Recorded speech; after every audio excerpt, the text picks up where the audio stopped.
Well, tonight, following hours of dozens of residents speaking out on this controversial multi-million-dollar project, Virginia Beach leaders, they finally voted on whether to sell a city-owned golf course to a private developer.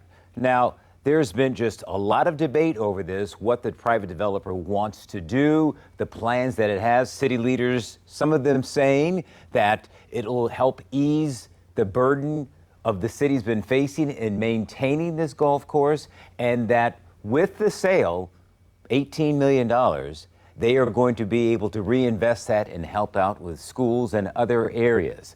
There's also been some question about how this deal went down and how transparent it was. And so we have been staying on top of it.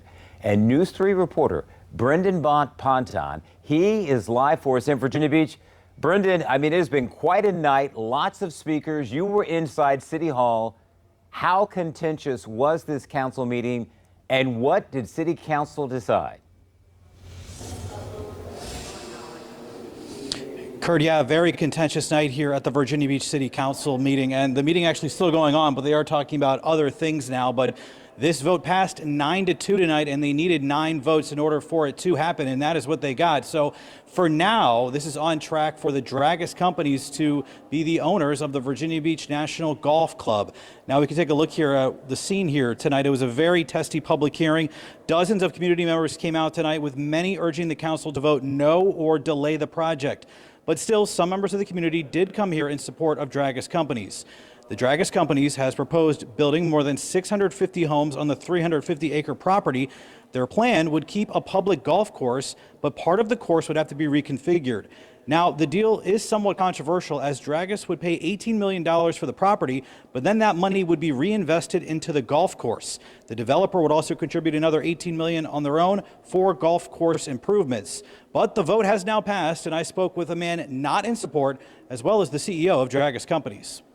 What's your reaction to that vote? Not surprising. I think most of us know that when you're fighting the government, when you're fighting a government that is not representing of the people, which represents other interests, it's not surprising that they vote this way. However, it's not the end of the fight. A lot of things have to happen in a federal lawsuit, we hope. We heard you, and we look forward to answering them. And we look forward to delivering so many services that and aspects of this community that everybody can enjoy and will be proud of.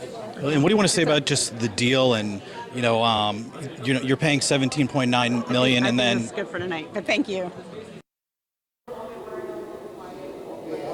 So as for next steps, the Dragas Companies will still have to rezone the land where they want to build houses, and the City Council will have to approve that. So some of the City Council members here were speaking to the crowd, trying to tell them that this is not the final step in the project and that they will continue to have a say in this project. And as for the timeline on that, in theory, if Dragas submitted by September 1st, that part of this could be in front of the City Council again here in December. So a very contentious and testy night, but this vote did pass here.